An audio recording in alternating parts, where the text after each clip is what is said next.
আজকে আপনাদের সাথে শেয়ার করব সেমাই দিয়ে ব্রেড রেসিপি। প্রথমে 2 কাপ আটা নিয়ে নিচ্ছি, এরপর দিয়ে দিচ্ছি স্বাদ মতো চিনি, এরপর দিয়ে দিব ইস্ট 1 চা চামচ।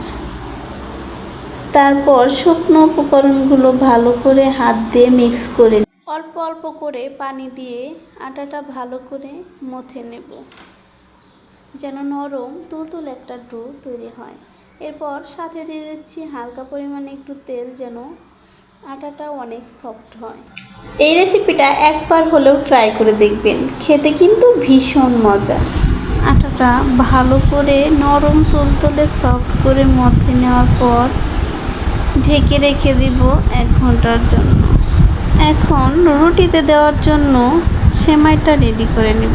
প্রথমে প্যানে তেল দিয়ে সেমাইটা ভালো করে ভেজে এরপর দিয়ে দিচ্ছি চিনি, তারপর সামান্য পরিমাণ পানি অ্যাড করে ভালো করে রান্না করে নিয়ে এদিকে 1 ঘন্টা রেস্টে রাখার পর আটাটা বের করে ভালো করে মথে এরপর রুটি করে নিচ্ছি। এরপর রান্না করা ঝুরঝুরে মজাদার সেমাইটা রুটির ভিতরে দিয়ে দেব, দিয়ে সুন্দর করে রোল করে নেব।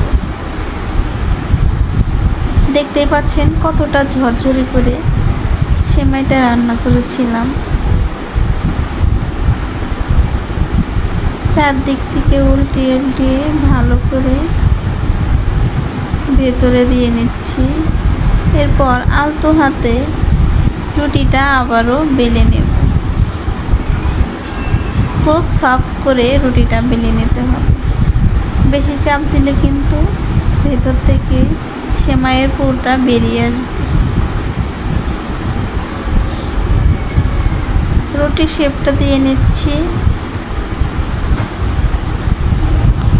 এখন একটা স্টিলের বাটিতে পেপার বিছিয়ে তার উপর আটার ডোটা দিয়ে দেব।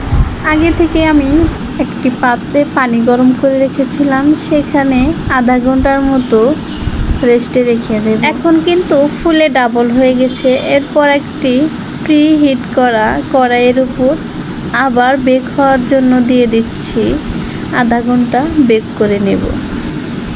এবার চলে আসলাম আধা ঘন্টা পর, দেখেন কতটা ইয়াম্মি হয়েছে।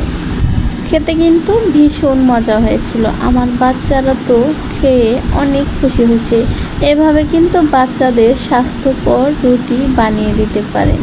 ভালো থাকবেন সবাই। আসসালামু আলাইকুম।